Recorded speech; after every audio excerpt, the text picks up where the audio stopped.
Suci katanya sih, dia psikolog yang baik hati, ramah, juga lucu sih.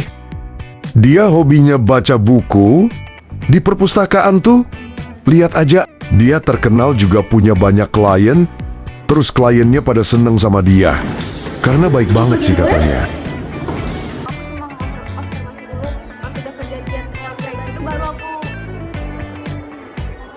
Hey, this is Niwa. Iya, ini udah dibenerin. Jangan marah. Lulusan psikologi yang kerjaannya liatin ribuan lowongan kerja. Tapi sampai sekarang gak pernah masukin CV-nya. Nanti juga dikirim kok. Nah, selalu kayak gitu terus jawabannya. Lihat malah kumpul sama temen-temennya. Terus CV-nya gimana?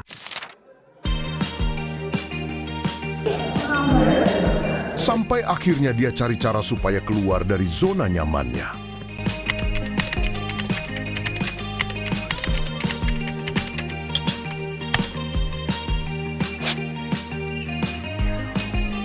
Lah kok malah buka praktik seenaknya? Aduh, capek banget deh ngehadepin yang satu ini. Sampai akhirnya dia beneran buka jasa praktik.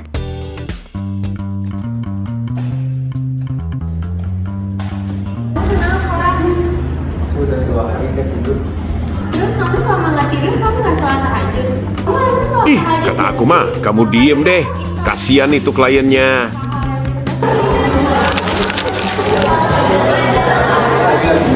Apa sih? Kliennya aja kayak takut sama dia.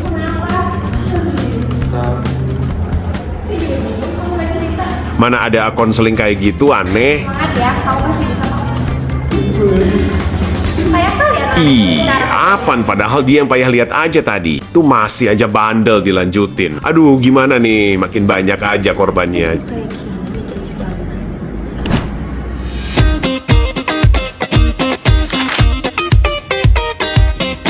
Nah, ini baru beneran psikolog, lihat aja wajahnya baik gitu.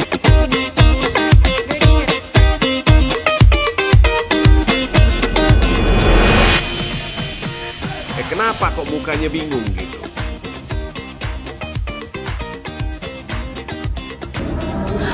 Kenapa lagi sih? Halo, selamat pagi. Boleh mau cerita tentang apa?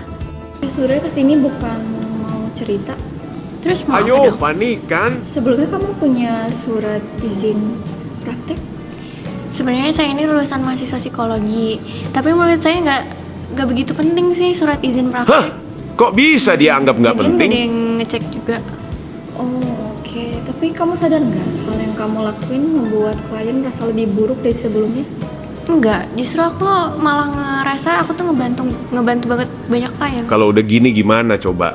Lihat psikolognya aja sampai capek gitu dengernya. Kan udah jelas ya dok, dalam etika profesi itu nggak boleh membahayakan klien. Kamu tahu nggak sih kalimat kayak kamu kurang iman, gak usah dipikirin, itu bisa menyebabkan penurunan kondisi mental klien. Dan mereka bisa merasa bersalah terhadap diri mereka sendiri. Klien datang dalam kondisi mental yang rapuh. Salah kata, salah pendekatan aja bisa memperparah kondisi mereka. Dan ketika kamu membuka layanan tanpa kompetensi dan izin praktik, itu resikonya bukan ke kamu, tapi ke klien. Dalam Islam kita diajarkan, la dahrar wala dihrar. Tidak boleh membahayakan diri sendiri maupun orang lain. Itulah sebabnya kenapa dalam etika profesi psikologi dilarang adanya praktik tanpa izin. Bukan karena sombong ilmu, tapi karena keselamatan klien itu adalah prioritas utama. Saya pikir selama niatnya baik sih nggak apa-apa ya. Emang susah dikasih tahu. Dalam psikologi dan dalam Islam, niat baik tidak membenarkan tindakan yang membahayakan. Nah kan bikin orang emosi aja. Saya tahu saya salah. Saya lupa kalau ilmu itu bagian dari amanah. Tolong bantu mereka ya. Tapi kamu harus berbuat lebih baik.